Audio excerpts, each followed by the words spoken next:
இன்னைக்கு இந்திய சினிமாவின் பிரம்மாண்ட ஐகான் அப்படின்னு அழைக்கப்படுற ஒரு இயக்குனர் தான் டைரக்டர் எஸ் ராஜமௌலி. அவருடைய திரையுலக வாழ்க்கையை ரெண்டு கட்டங்களாக பிரிக்கலாம். ஒன்று மகதீராவுக்கு முன்பு, இன்னொன்று மகதீராவுக்கு பின்பு. மகதீராவுக்கு முன்னாடி பார்த்தீங்கன்னா அவர் எடுத்த படங்கள்லாம் சாதாரண கமர்ஷியல் படங்கள் தான்.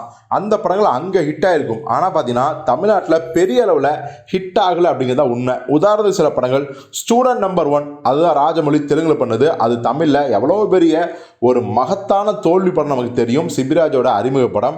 அதுக்கப்புறம் சிம்மாதிரிங்கிற படம், அந்த படம் நம்ம கேப்டன் புரட்சி கலைஞர் விஜயா நடித்த கஜேந்திர படம். அது ஒரு மிகப்பெரிய தோல்வி படங்கள் நமக்கு தெரியும்.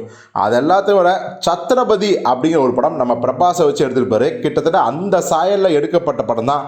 அதோட அன்அஃபிஷியல் ரீமேக்னு சொல்லலாம். அதுதான் நம்ம தளபதி விஜய் கில்லி தரணி இயக்கிய குருவி படம். ஸோ அதுவும் பார்த்தீங்கன்னா மிகப்பெரிய தோல்வி படம் இல்லாமல் ட்ரோல் மெட்டீரியலாக மாறிச்சு. ஸோ இதுதான் ராஜமௌலியோட ஹிட் படங்கள் தமிழ்நாட்டில் பெருசாக செல்ஃப் எடுக்கலை அப்படிங்கிறதுக்கான உதாரணங்கள். ஆனால் அவருடைய மகதீரா படத்துக்கு அப்புறம் அவருக்கு தெலுங்கில் மட்டும் இல்லை, தமிழ்நாட்டில் மட்டும் இல்லை, இந்தியா முழுக்க பார்த்தீங்கன்னா ஒரு மிகப்பெரிய வெற்றி பெற்று வெற்றி அடைந்து வெற்றி கிடைத்து ரசிகர்கள் லட்சக்கணக்கில் கோடிக்கணக்கில் மாறிட்டாங்க. ஸோ அவர் இயக்கிய மகதீராவாகட்டும், அதற்கடுத்து இயக்கிய நானி ஆகட்டும், பாகுபலி 2, RRR இந்த படங்களோட உச்சம் என்ன அப்படிங்கிறத நான் சொல்லி உங்களுக்கு தெரிய வேண்டியதில்லை.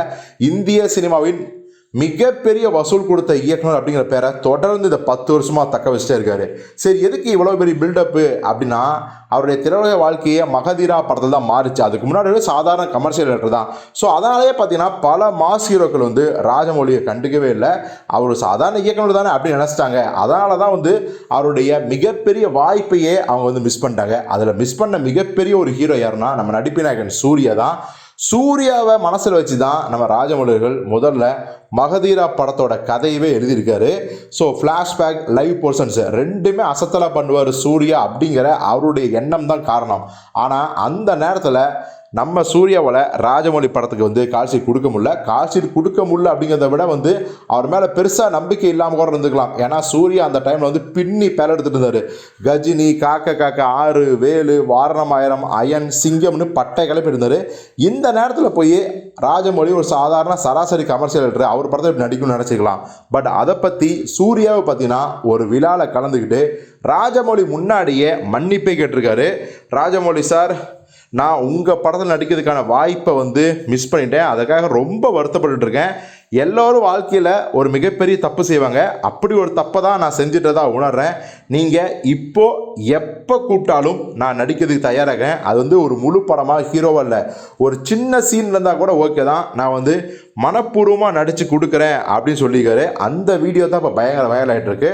ஒரு வேளை ராஜமௌலியோட மகதீரா படத்தில் சூர்யா நடிச்சிருந்தா அது எப்பேற்பட்ட வெற்றியாக இருக்கும். இன்னைக்கு கங்குவா மூலம் சூர்யா கிடைக்க வேண்டிய புகழெல்லாம் கிட்டத்தட்ட ஒரு 10-12 வருஷத்துக்கு முன்னாடியே கிடைச்சிருந்து சூர்யா அவர்கள் அப்போவே ஒரு மிகப்பெரிய பேன் இண்டியா ஹீரோ மாறி இருப்பார் அப்படிங்கிறது தான் உண்மை. ஸோ இதை பற்றி உங்கள் கருத்து என்னங்கிறத கமெண்ட்டில் சொல்லுங்கள்.